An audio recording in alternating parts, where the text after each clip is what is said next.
الشيطان اللعين الرجيم بسم الله الرحمن الرحيم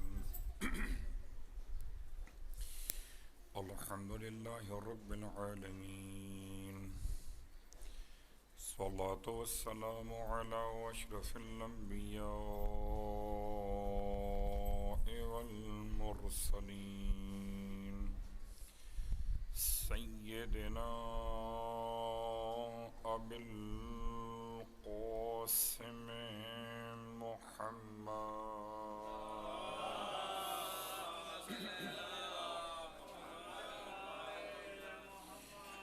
وقال أهل بيته الطيبين الطاهرين واللعنة الدائمة على أعدائهم أجمعين أما بعد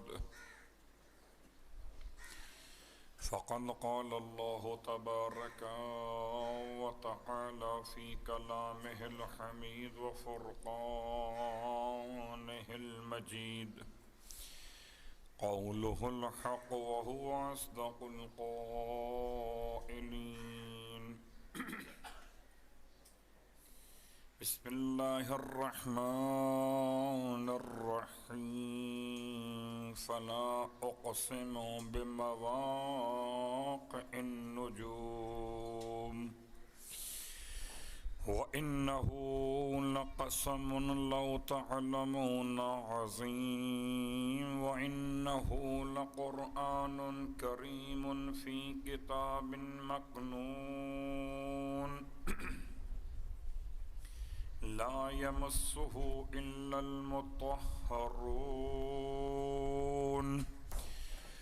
وقال أيضا إنما يريد الله ليذهب عنكم الرجس أهل البيت ويطهركم تطهيرا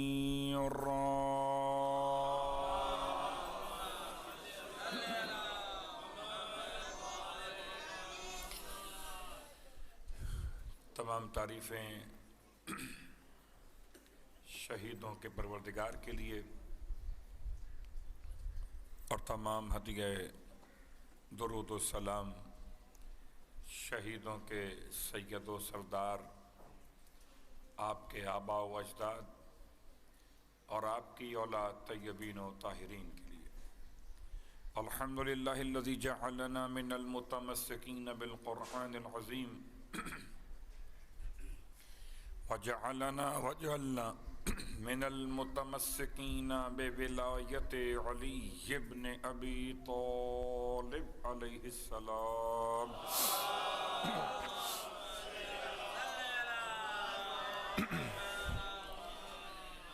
عظم اللہ اجورنا واجورکم بمصابنا بالحسین علیہ السلام وجعلنا وإياكم إن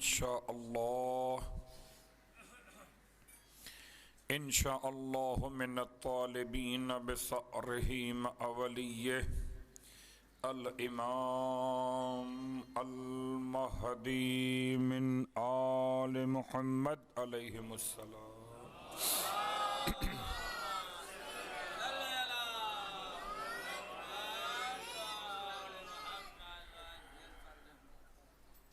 سامعین گرامی قدر حاضرین ذوی الاحترام محرم الحرام سن 1440 سن ہجرت رؤیت ہلال کے اعتبار سے بعض علاقوں میں آج عاشور ہے، اختلاف فتاوی کے اعتبار سے آج بعض صاحبان ایمان کے لیے یہاں بھی روز عاشور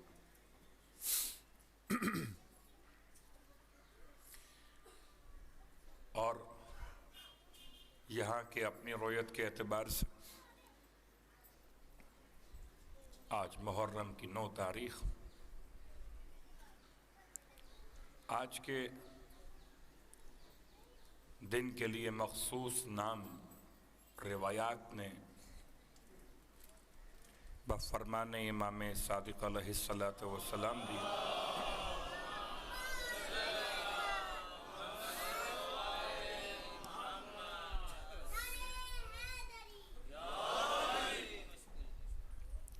عربی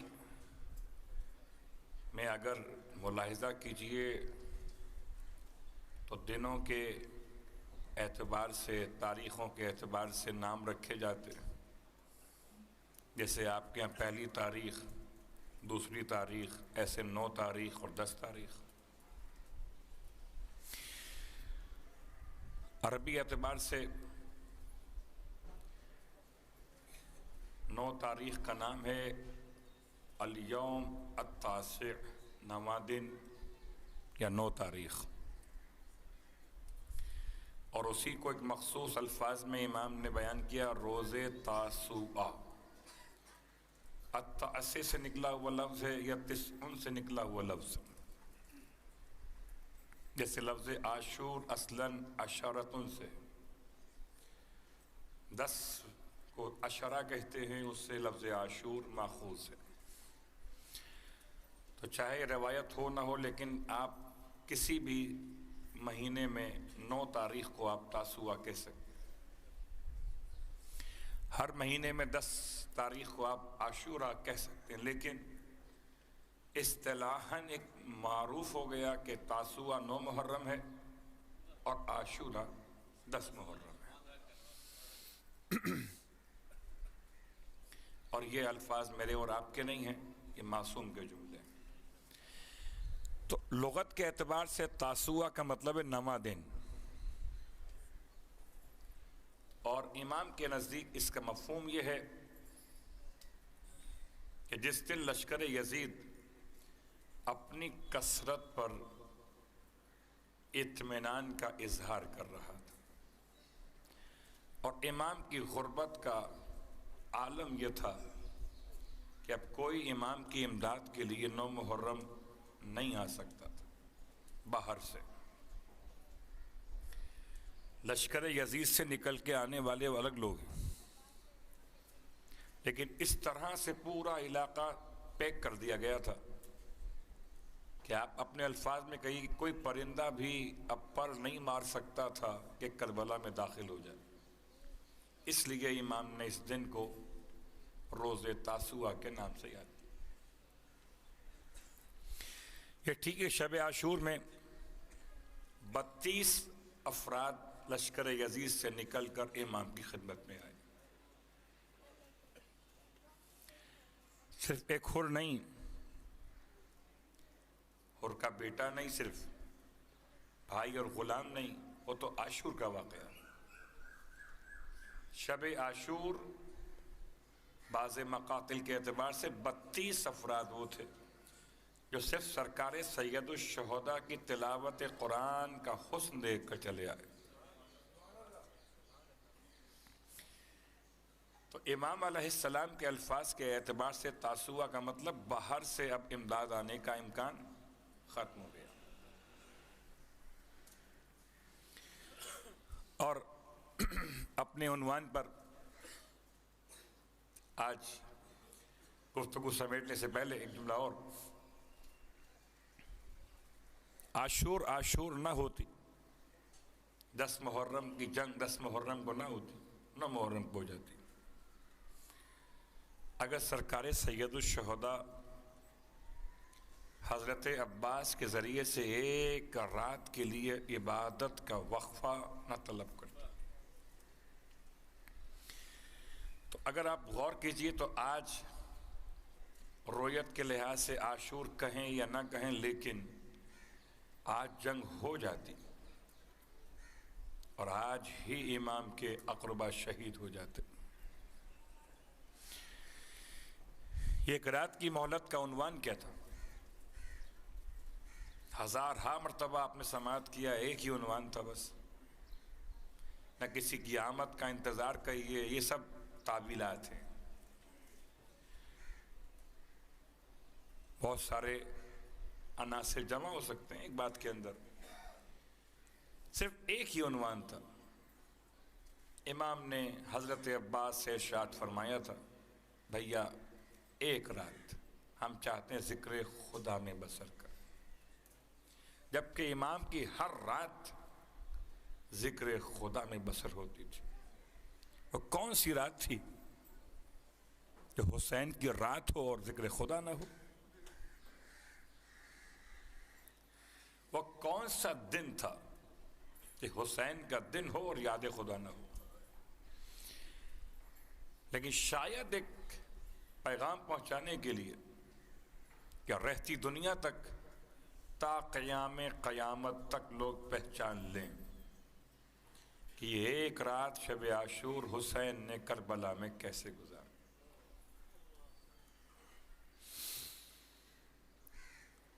یہاں تک کہ روایت کا جملہ ہے، امام علیہ السلام کے اصحاب کے خیموں سے بھی اتنا زیادہ تسبیح و تحلیل پروردگار کی آوازیں آتی تھیں اور اس طرح سے وہ ذکر خدا کر رہے تھے کہ جیسے شہد کی مکھیوں کی بھن بھناہٹ کی آواز ہو۔ تو اس سے مجھے اور آپ کو ایک پیغام کیا ملا؟ شاید آپ کو یاد ہو، میں نے آپ کی خدمت میں پہلی محرم کے حوالے سے امام رضا علیہ السلام کے جملات کو ادا کیا تھا۔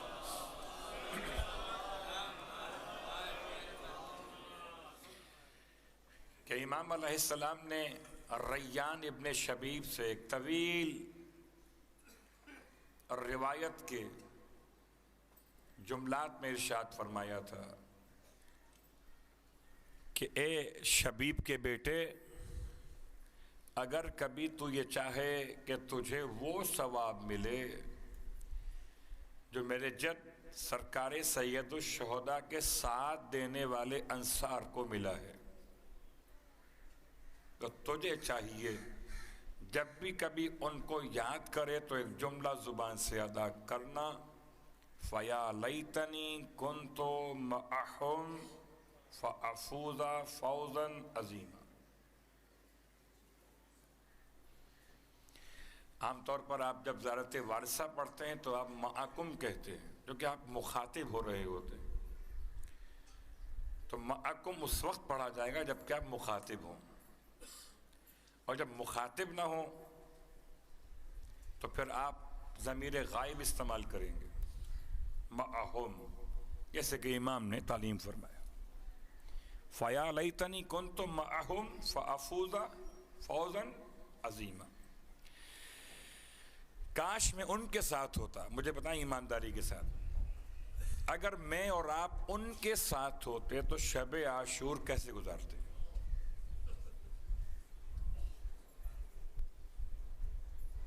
جواب کیا ہوگا؟ جواب یہی ہوگا نا کہ جیسے انہوں نے گزاری اسی گزارتا۔ تو اگر آج وہ نہیں ہیں اور ہم ان کی محبت میں، تو کم از کم شب عاشور کو سمجھنے کے لیے جملہ تاریخ میں محفوظ تو ہو گیا۔ اب ٹھیک ہے، آپ کا اپنا مسئلہ ہے، میرا اپنا مسئلہ ہے، ہر ایک عزاداری اپنے مزاج کے لحاظ سے منا رہا ہے، وہ الگ موضوع ہے۔ لیکن یا تو یہ کہیے کہ اگر ہم کربلا میں ہوتے تو ہم کچھ اور کر رہے ہوتے، اور یہ ممکن نہیں۔ ہم کربلا میں ہوتے، اصلاً جملہ کہ فَيَا لَيْتَنِي كُنْتُ، کاش کہ میں ہوتا ان کے ساتھ، معہم، ان کے ساتھ۔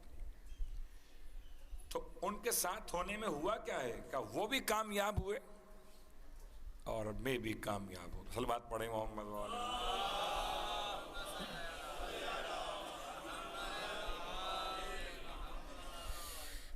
اب آئیے انتہائی اختصار کے ساتھ ہمارا پورا عنوان سمیٹتے ہوئے آج صرف ان دو مقامات سے آیات کا ترجمہ اور قرآن اور اطرت کے اعتبار سے آخری جملے۔ ایک طالب علم کی حیثیت کے ساتھ میں آپ کی خدمت میں حاضر ہوا تھا 29 ذی الحجہ سے، اور دو مقامات سے میں نے آیات کا انتخاب کیا تھا قرآن اور اطرت کے موضوع پر۔ ان میں سے ایک مقام سورہ مبارکہ واقعہ، اور سورہ واقعہ کی آیات تھیں آیت نمبر 75 سے لے کر اور 5 آیات تک، اور سورہ مبارکہ الاحزاب کی آیت نمبر 33۔ دونوں آیات کو ملانے کا مقصد تھا ایک، کہ خدا نے ایک سورہ واقعہ میں قسمیں کھا کر ایک ایسے قرآن کو بیان کیا تھا جس کو کوئی مس نہیں کر سکتا سوائے مطہرون کے۔ اور پھر آپ کی خدمت میں مسلسل ہم اس بات پر گفتگو کرتے رہے کہ یا تو قرآن خاموش ہو گیا، اس نے بتایا ہی نہیں کہ مطہرون کون ہیں، اور یہ کیسے ہو سکتا ہے کہ نامکمل بات خدا کہے جس نے مکمل نظام حیات بنایا ہو۔ کتاب بھی آخری ہے، اس کے بعد کوئی کتاب نہیں آئے گی، نہ کوئی ضمیمہ آئے گا۔ آپ کو یاد ہے نا کبھی کبھی جب وہ اخبارات نکلتے تھے تو اخبارات کے بعد شام میں کوئی اچانک کوئی خبر آ گئی تو اس کے لیے باقاعدہ سپلیمنٹس اخبار نکلتے تھے جن کو اردو میں ضمیمہ کہتے تھے۔ تو قرآن کے بعد کوئی ضمیمہ نہیں آنے والا، تو جو خبر آئے گی اسی میں آئے گی اور آ چکی ہے۔ تو مطہرون تو خدا بتائے کہ لا یمسہ، ترجمہ کیا ہے؟ فلا اقسم بمواقع النجوم، خدا کہتا ہے ضرور، یہ لا اضافی بیان کیا گیا، اقسم ضرور میں قسم کھاتا ہوں، کس کی؟ بمواقع النجوم، ستاروں کے ڈوبنے کے مقامات کی۔ وَإِنَّهُ لَقَسَمٌ، اور یقیناً یہ قسم ہے، لو تعلمون، اگر تم سمجھو، علم رکھو تو عظیم ہے۔ خدا قسم سمجھانے کے لیے بھی علم کی بات کر رہا ہے۔ وَإِنَّهُ لَقُرْآنٌ کریم، اور بے شک یہ ایک ایسا قرآن ہے جو کریم ہے۔ کہاں پر ہے یہ قرآن؟ فی کتاب مکنون، اگر قرآن اور کتاب ایک ہی ہو تو کیسے ہو سکتا ہے قرآن کتاب کے اندر ہو جبکہ قرآن خود کتاب؟ صلوات پڑھیں محمد و آل محمد۔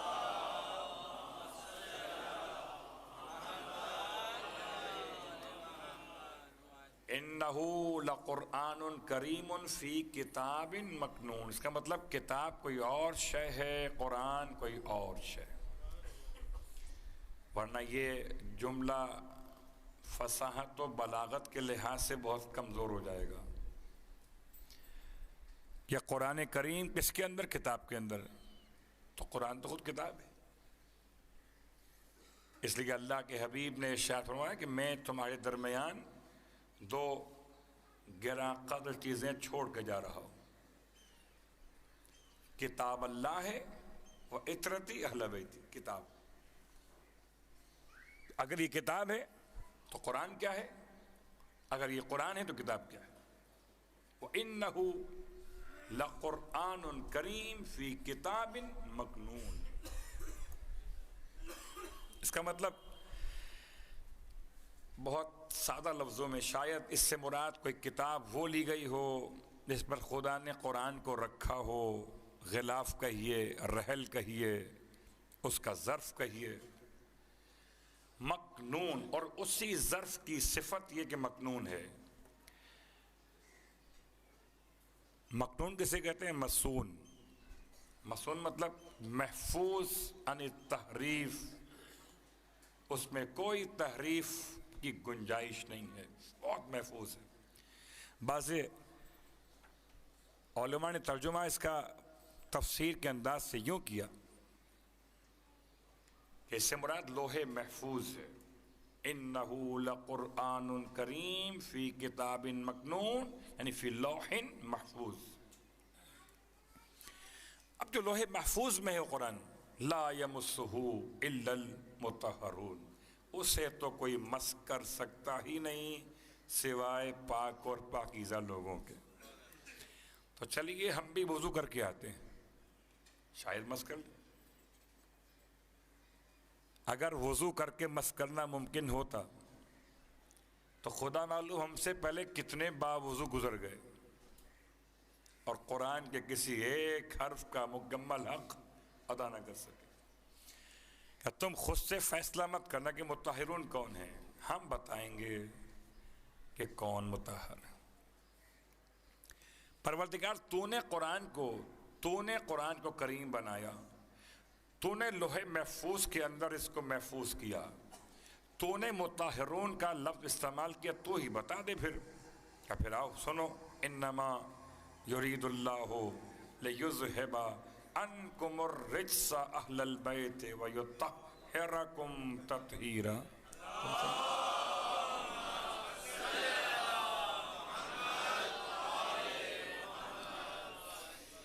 خدا کا بڑا احسان ہے واقعاً، ہم ایسے مکتب میں، ایسے مدرسے میں درس لیا کرتے ہیں جہاں دونوں موجود ہیں، وہ قرآن کریم کا عنوان بھی ہے اور اطرت اطہار بھی ہے۔ ورنہ بہت سے نادان دوستوں کے لیے کوئی ایک مدرسہ کھلا ہے تو ایک بند ہے، ہمارے پاس دونوں مدرسے، دو نہیں ایک بن کے کھلے ہوئے ہیں۔ کیا مزاج ہے، اتنا ہم مزاج ہیں کہ جب پوچھا گیا امام صادق علیہ السلام سے، مولا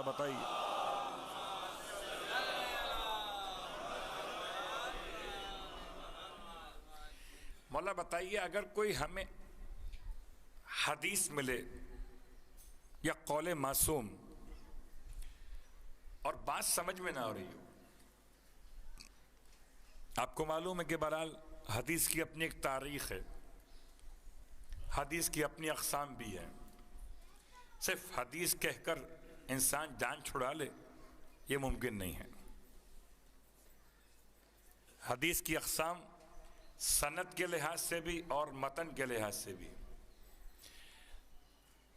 تو پوچھا امام سے، مولا کوئی طریقہ بتا دیجئے پرکھنے کا، چانچنے کا، چیک کرنے کا کہ صحیح ہے یا غلط۔ اب میرے اور آپ جیسے طالب علم کہاں جائیں گے متن اور سند کی بحث کرنے؟ امام نے اتنا آسان راستہ بتایا، اتنا اعتماد تھا ہر محمد کو ہر محمد پر، اور ہر محمد کے ہر قول محمد پر، کہ اگر تمہیں کوئی ہمارا قول حدیث کے نام سے ملے یا ہمارے قول کے نام سے ملے، اگر کوئی قول تمہیں ملے اور تمہیں سمجھ میں نہ آئے کہ ہمارا ہو سکتا ہے کہ نہیں ہو سکتا، تو ایک کام کرنا، والا کیا کریں؟ کیا اسے قرآن سے ملا کر رکھنا، اگر قرآن کے ساتھ ساتھ دکھائی دے سمجھنا ہمارا ہی ہے، اور اگر قرآن سے اس کا اختلاف سمجھ میں آئے تو اس کو اٹھا کے دیوار پر دے کے مار دینا، سب کچھ تو ہوگا ہمارا نہیں ہوگا۔ اتنا بڑا دعویٰ، اتنا بڑا دعویٰ۔ آپ یہ فرماتے ہیں مجھ سے آگے پوچھنا، میں دیکھوں گا کہ صحیح ہو سکتا ہے، اس کے مفہوم کیا ہیں، مراد کیا ہے، معنی کیا ہے؟ نہیں، آپ نے اتنا اوپن اناؤنسمنٹ کر دیا کہ ہمارے ہر فرمان کو جانچنے کا ایک ہی راستہ ہے، قرآن سے ملا کے دیکھو، اگر قرآن جیسا ہے تو ہمارا ہے۔ اللہ اکبر! اس سے بڑھ کر اور قرآن اور اطرت کے معیت کو کیا تلاش کریں؟ آئیے اپنی بات کو سمیٹتے ہوئے، قرآن سے آپ کی انسیت اور آپ کی قرآن کے ساتھ انسیت ایسی تھی کہ بعد شہادت بھی سرکار سید الشہداء نے قرآن مجید کی تلاوت فرمائی۔ اطرت میں سے خاص عنوان لیتے ہوئے اور آج کی حد تک اور اب اس عنوان کو مکمل کرتے ہوئے کہ ہر امام کا قرآن سے ایک ربط، ہر معصوم کا ایک انداز رہا، جیسے کہ مولا متقیان علی ابن ابی طالب علیہ السلام۔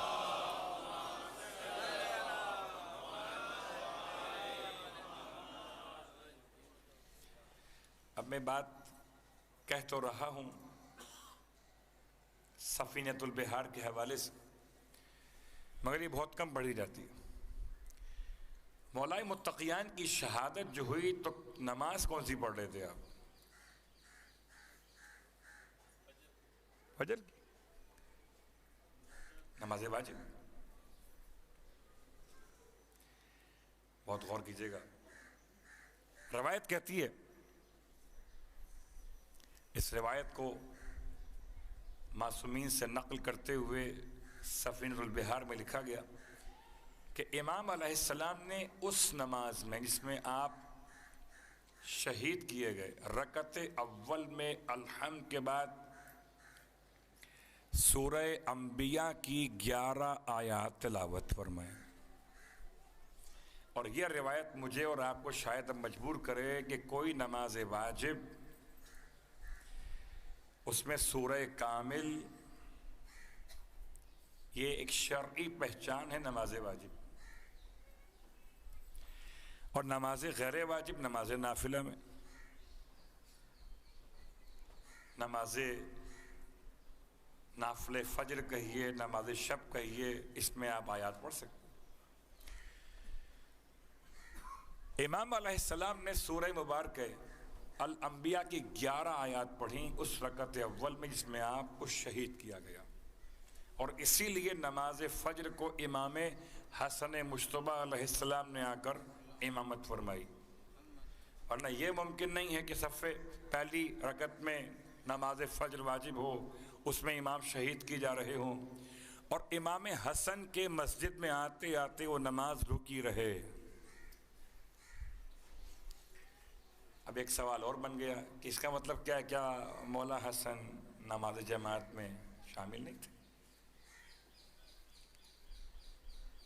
تو اسے شیخ عباس قمی نے منتہی الاعمال میں روایت کے ذیل میں لکھا ہے. اور سوالات تو ذہن میں آتے ہیں نا آپ کے ہمارے. فرمایا کہ مولائے متقیان علی ابن ابی طالب علیہ السلام نے مولا حسن اور مولا حسین علیہ السلام کو، اگر تھوڑا سا آپ لوگ سمٹ جائیں گے تو جگہ کی جو تنگی محسوس ہم کر رہے ہیں وہ نہیں ہوگی. اس بات پڑھ رہے ہیں محمد و آل محمد.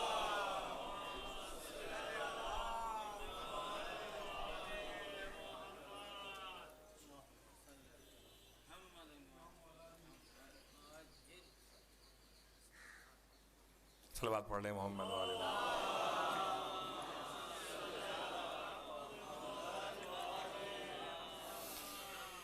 تو اس روایت سے ایک بات تو واضح ہو رہی تھی کہ نماز فجر اگر واجب نماز پڑھی جا رہی ہو تو اتنا طویل گیپ کیسے ہو سکتا ہے؟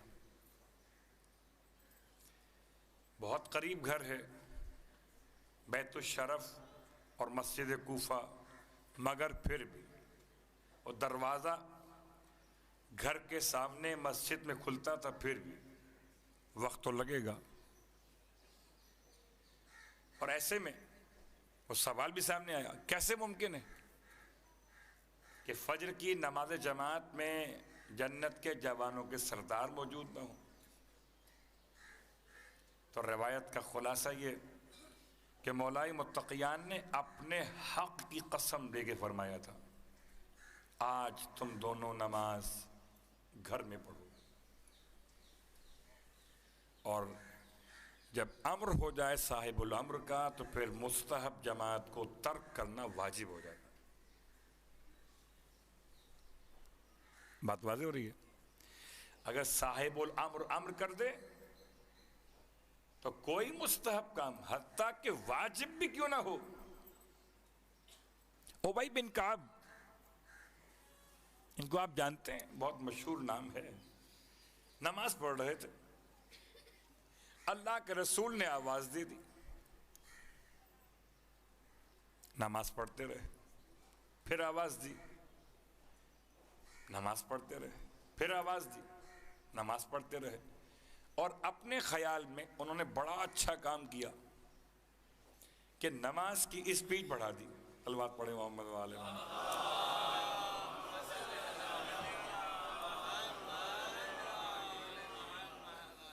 اپنے خیال میں اچھا کام کیا کہ بھئی اللہ کے رسول شاید کوئی ایمرجنسی میں ہیں، مجھے بلا رہے ہیں، تو اب نماز توڑوں کیسے، نماز چھوڑوں کیسے؟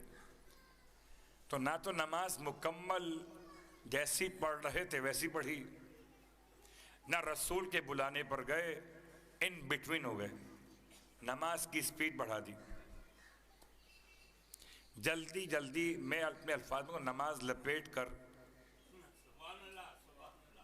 پھر سلام پہنچ گئے پیغمبر کے پاس۔ جی اللہ کے حبیب آپ نے یاد کیا،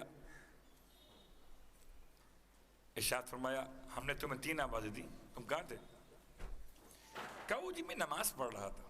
اللہ کے رسول نے ارشاد فرمایا ابئی نماز سکھائی کس نے ہے؟ جس نے نماز سکھائی اگر وہ نماز میں آواز دے تو پھر نماز وہ نہیں ہے جو تم پڑھ رہے ہو۔ اللہ اکبر۔ نماز تو اطاعت محمد مصطفیٰ کے عمل اور اتباع کا نام ہے۔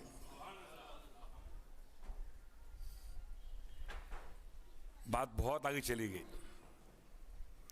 ہم بات کر رہے تھے کہ سرکار سید الشہداء نے بھی ہر ایک مقام پر جیسے مولا متقیان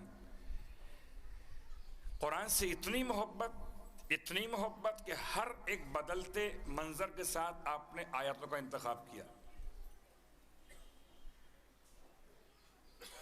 سر پہ ضربت لگی تو آیت الگ تھی، مٹی اٹھا کے ڈالی تو آیت الگ تھی، ہر ایک بدلتے ہوئے منظر کے ساتھ آیتیں الگ الگ تھیں۔ سرکار سید الشہداء جس شہید کو روانہ کرتے تھے یا جس شہید کا لاشا اٹھا کے لاتے تھے، ہر ایک مقام پر ایک الگ آیت کا انتخاب کرتے تھے۔ کبھی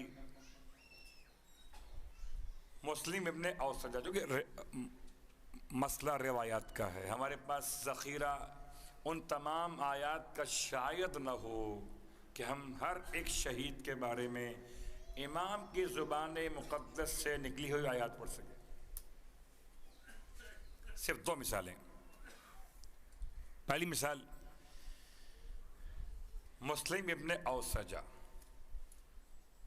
کہ جب سرہانے پہنچے حبیب کو لے کر تو آپ نے سورہ احزاب کی آیت تلاوت کی، فَمِنْهُمْ مَنْ قَضَى نَحْبَهُ وَمِنْهُمْ مَنْ يَنْتَظِرُ وَمَا بَدَّلُوا تَبْدِيلًا۔ جب آپ نے اپنے فرزند ابو الحسن شہزادہ علی اکبر کو روانہ کیا تو آپ نے آیت استفاء پڑھی، ان اللہ اصطفى آدم ونوحا وآل ابراہیم وآل عمران علی العالمین۔ تو اطرت اور قرآن کسی وقت ایسا نہ ہوا کہ اطرت ہو اور تلاوت قرآن نہ ہو۔ اور اب آئیے علامہ دیمری کتاب حیات الحیوان میں کچھ واقعات کو نقل کرتے ہیں اور اسی کے ذیل میں پھر شیخ صدوق کی چند باتیں اور اس کے بعد جبلہ مکیہ سے چند باتیں آپ کی خدمت میں۔ بڑے اطمینان سے پڑھ رہا ہوں، مجھے معلوم ہے کہ آپ بھی تھکے ہوئے ہیں اور یہ تمام باتیں فرش اعضاء کی برکت سے مجھے اور آپ کو معرفت کے عنوان میں قریب کر سکتی۔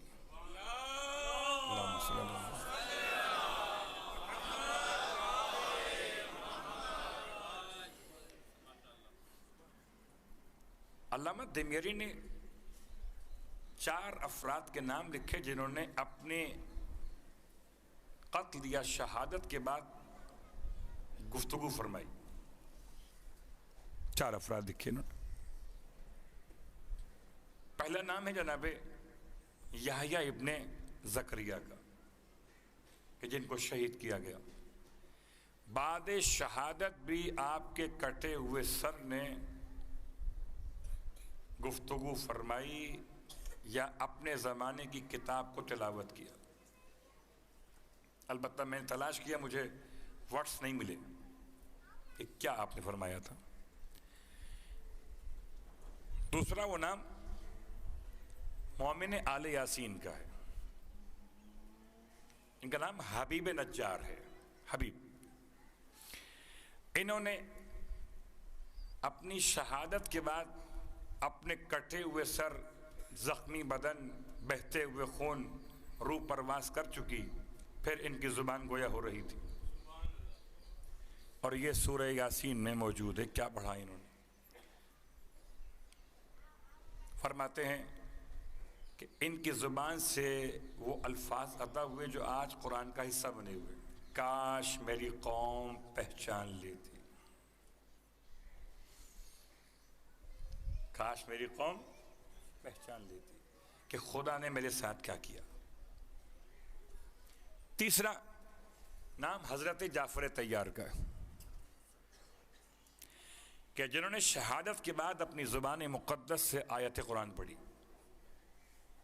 فَلَا تَحْسَبَنَّ الَّذِينَ قُتِلُوا فِي سَبِيلِ اللَّهِ أَمْوَاتًا. خبردار گمان نہ کرنا انہیں جو اللہ کی راہ میں قتل کر دی جائیں گے وہ میت ہیں. یہ آیت پڑھی جناب جعفر طیار نے. اور چوتھی اور آخری بات سرکار سید الشہداء کے بارے میں. اس پر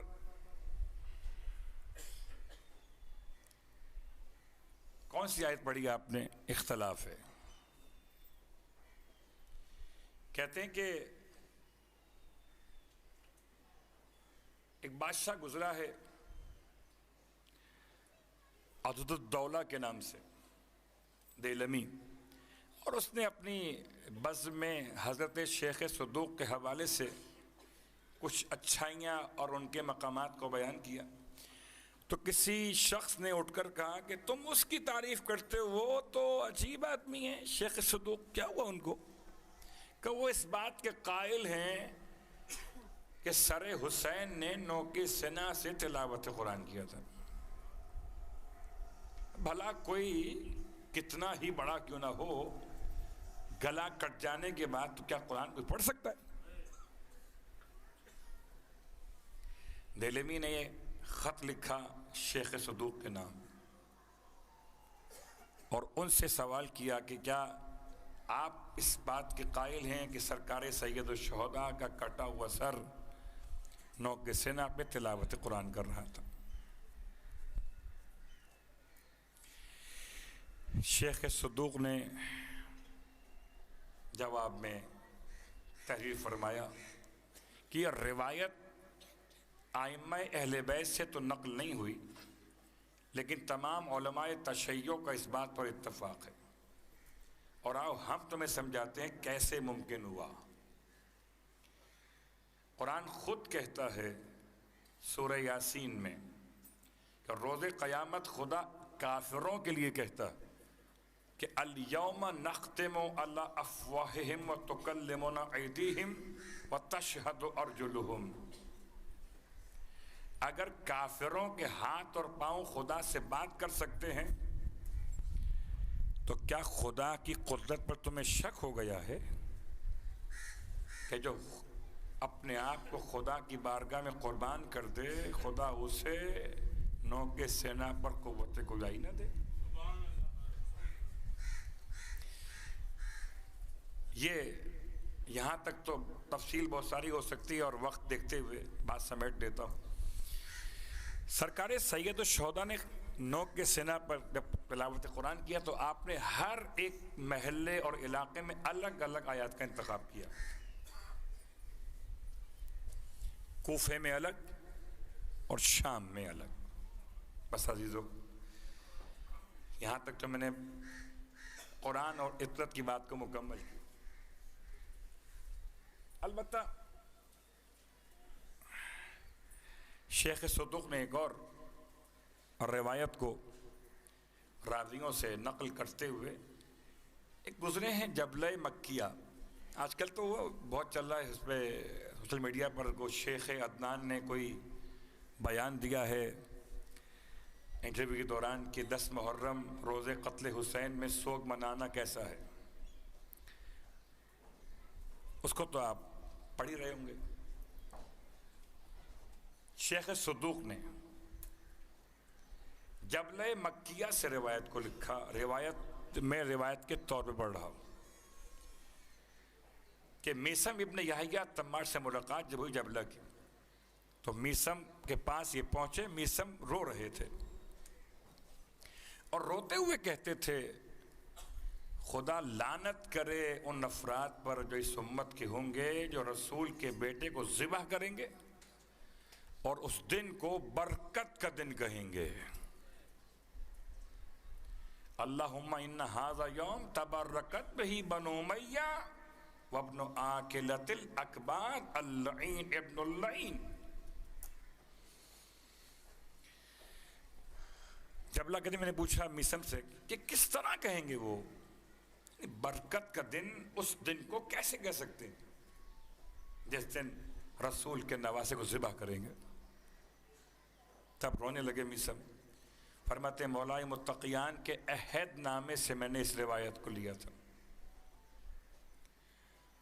کہ 4 واقعات کو منسوب کریں گے اس دن سے۔ آدم کی توبہ قبول ہوئی، یہ کہیں گے خوشی مناؤ۔ یونس مچھلی کے پیٹ سے باہر آئے، خوشی مناؤ۔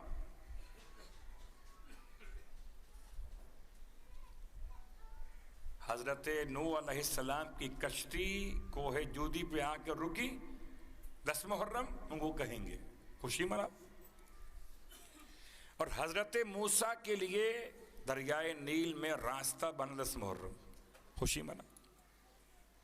اور آپ دیکھ سکتے ہیں بہت سارے علاقوں میں آپ کے یہاں پر ہر سال اشتہارات پوسٹ باقاعدہ پورے شہر میں لگائے جاتے ہیں کہ عاشور کی اہمیت، عاشور کے فضائل، عاشور کے دن دعا مانگنا، ایسی ایسی دعائیں گڑی گئیں۔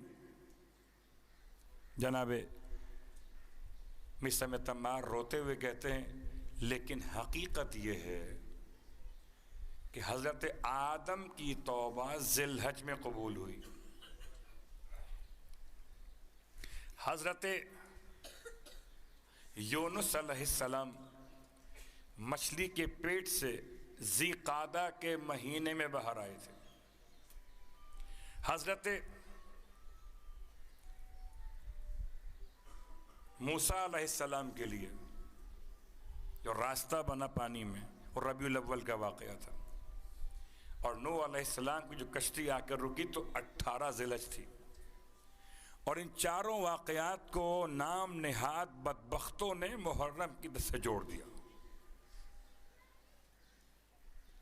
اور ابھی تک اسی پروپیگنڈے کو آگے بڑھایا جا رہا۔ آج سے 1400 سال پہلے میثم روتے تھے کہ قتل بھی کریں گے اور عید بھی منائیں گے۔ ہائے حسین، کسی کے گھر سے میت اٹھتی ہے تو ایک احترام میت کا ہوتا ہے نا کہ خبردار جنازے کو دیکھ کر ہنسنا مت، بلکہ جنازے کا احترام کرنا۔ واہ غربتا، امت نے کیا کیا۔ ایک جنازہ تھا مدینے میں، اس پہ تیر برسا دیے اور ایک کو تیروں پہ سلا دیا، اور پھر عید کا دن منایا گیا۔ اللہ اکبر۔ رونے والوں دل زخمی ہیں، عاشور کی شب قریب ہے۔ ہائے حسین، ساری قربانیاں میرے امام نے پیش کر دی تھی کربلا کے میدان میں، اور اس کے بعد جو کیفیت ہے شاید اس کو بیان کرنے کے لیے 2 مصرے بہت عمدہ نظر آتے ہیں۔ کیا خدا سے قرب تھا میرے مولا۔ شاعر کہتا ہے گویا امام کے الفاظ، امام کے انداز کو سمجھانے کے لیے اپنے خیال میں کہتا ہے امام ایسے خدا کی بارگاہ میں آگے بڑھ رہے تھے کہ کوئی تحفہ تیرے قابل نہیں پاتا ہے حسین، ہاتھ خالی تیرے دربار میں آتا ہے حسین۔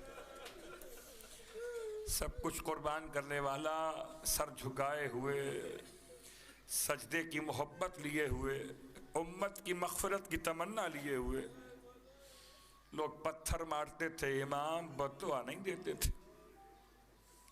ہائے حسین، سخت ترین وقت تھا میرے مولا کے حوالے سے کہ جب میرا مولا میدان کربلا میں وقت آخر کے لیے پہنچا، یہ جملہ جناب عبداللہ ابن جعفر طیار نے جناب ثانی زہرا سے پوچھا تھا۔ جب آپ ان کے گھر میں آئی ہیں تو رو کے کہتے تھے کہ میں آپ سے سوال کرنا چاہتا ہوں۔ بی بی تڑپ گئی، فرمایا وارث شاید تم پوچھنا چاہتے ہو کہ اون محمد کیا ہوئے؟ فرمایا میں قسم بخدا اون محمد کے بارے میں کوئی سوال نہیں کرتا، وہ تو فدیہ تھے، صدقہ تھے۔ آپ مجھے یہ بتا دیجئے کہ مجھے بڑا شوق تھا، تمنا کہ میرا مولا حسین وقت آخر میں کیسے لڑا تھا۔ بس یہ سننا تھا۔ بی بی نے عبداللہ سے بیان کرنا شروع کیا، میرے وارث میرے بھائی کی آخری جنگ کیا پوچھتے ہو؟ اس طرح سے لڑتے تھے کہ کبھی اپنے پیاروں کو آواز دیتے تھے، آؤ بیٹا علی اکبر آؤ، آؤ اپنے بوڑھے بابا کی جنگ تو دیکھ لو۔ کبھی اپنے پیاروں کو آواز دیتے تھے اور کبھی اشقیاء سے کہتے تھے آؤ اس کی جنگ دیکھو جس نے اکبر کی لاش کو اٹھایا ہے، آؤ اس کی جنگ دیکھو جس کا برابر کا بھائی عباس مارا گیا۔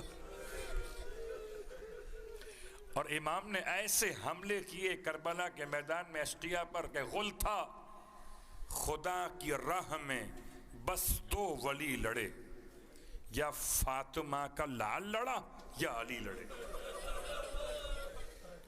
اللہ اکبر، عجیب قیامت کے جملے ہیں، کیسے ادا کروں ان کو۔ میرے مولا کا ایک انداز تھا کہ جب کربلا کے میدان میں آپ جہاد کر رہے تھے تو آپ ہر ایک ساعت کے ساتھ، ہر لمحے کے بعد تکبیر زور سے کہتے تھے، اتنا زور سے کہ آواز زینب کے خیمے تک پہنچ جائے اور بی بی سمجھ لے کہ ابھی میرا بھائی زندہ ہے۔ دل زینب کے قرار کے لیے امام تکبیر کہتے تھے۔ اجرکم اللہ، رونے والو جتنا رونا ہے یاد کرنا ہے، بس یہی آج کا دن ہے، کل کا دن ہے، عشرہ ختم ہو گیا۔ واہ غربتا، جب کچھ دیر تک آواز تکبیر بلند نہ ہوئی تو جناب زینب گھبرا گئیں۔ ہائے حسین، در خیمہ سے بی بی باہر پہلی مرتبہ آئی ہے، سر سے پاؤں تک ردائے مخصوص میں، عبائے مخصوص میں شہزادی ثانی زہرا ہے۔ یہ روایت پڑھ رہا ہوں اس لیے مجبوری ہے کہ باہر آئی ہیں بی بی۔ اگر کس وقت آئی ہیں؟ جب اپنے بھائی کی تکبیر کی آواز۔ ہاں، بعض مقاتل کی روایات میں آپ سماعت کرتے ہیں کہ بی بی چاہتی تھیں کہ اپنے بھائی کی امداد کریں، اس وقت بھی فرمایا تھا بھیا اگر اکبر کی لاش اکیلے نہ اٹھے تو کیا میں باہر آ جاؤں؟ امام نے منع کر دیا۔ یہ اس وقت فرمایا تھا جب زہرا کا لال اکیلا گھوڑے پہ سوار ہونا چاہتا تھا، کبھی دائیں دیکھا کبھی بائیں دیکھا، کوئی سوار کرانے والا دکھائی نہ دیا تو آواز دی تھی آؤ حبیب آؤ، آؤ مسلم ابن آؤ سجا، آؤ زہر ابن قہن آؤ، ارے کوئی تو رکاب تھام لو کہ زہرا کا لال سوار ہو جائے۔ اس وقت فرمایا تھا بھیا اگر اجازت ہو تو بہن باہر نکل۔ اجرکم اللہ، مگر امام نے روک دیا۔ تاریخ جو بتاتی ہے بی بی کے باہر آنے کے واقعات کو، وہ یہی ایک واقعہ خاص ہے۔ کربلا میں آج بھی اس کی علامت موجود ہے، خیامگاہ الگ ہے اور تلہ زینبیہ الگ ہے۔ خیامگاہ الگ ہے اور تلہ زینبیہ الگ ہے۔ بی بی باہر تو آئی ہیں اور کس طرح سے آئی ہے، جب بھی اپنے بھائی کی خبر نہ معلوم ہوئی تو باہر آ گئی اور چاروں طرف نگاہ دوڑائی، کہیں حسین دکھائی نہ دیے۔ اتنی بےتاب تھی بہن کہ اپنے بھائی کو دیکھنے کے لیے بلندی پہ چڑھی ہے۔ اتنا ہجوم ہے، 30,000 کا لشکر کم از کم لکھا تاریخ نے۔ بی بی بلند ٹیلے پہ چڑھی ہیں اور اب دیکھنا چاہتی ہیں مجمع میں کہ میرا بھائی کس طرف ہے۔ خدا کسی بہن کو، رونے والوں بہت سخت جملہ ہے، مجھے یاد ہے کہ جب حالات و واقعات خراب ہونا شروع ہوئے تھے تو سوات میں 4 مومنین کو ذبح کیا گیا تھا اور ان کی ایک ویڈیو کلپ بنائی گئی تھی، اتنی خوفناک تھی کہ دیکھا نہیں جاتا تھا کہ انسان کیسے ذبح کیے جا رہے ہیں، جبکہ ہم انہیں جانتے بھی نہ تھے کون تھے ذبح ہونے والے، ہم سے نہیں دیکھا جاتا تھا۔ ہائے زینب کبریٰ، ہائے حسین جیسا برادر، اجرکم علی اللہ، ماتم داران مظلوم کربلا۔ ابھی بھی بلند ٹیلے پہ کھڑی، اور اب جو آپ نے نگاہ دوڑائی ہے میدان کربلا میں، ایک جگہ اچانک نشے پر آپ کی نگاہ آ کر رکی، عجیب منظر دیکھا کہ چاروں طرف ہاتھوں میں خنجر لیے ہوئے، درمیان میں زہرا کا لال سجدے کی حالت میں پڑا ہوا۔ اتنی بے بسی تھی، کس کو آواز دے بی بی؟ اکبر نہ رہے، عباس نہ رہے، اونو محمد نہ رہے، کس کو پکارے؟ لاچار ہو کر آواز دی، بسر سعد تو دیکھ رہا ہے، دیکھ میرا بھائی بے گناہ ذبح ہوا جاتا ہے۔ اجرکم علی اللہ۔ رونے والوں، لشکر یزید میں 2 موقع ملے جس سے انقلاب کی کیفیت سمجھ میں آتی تھی۔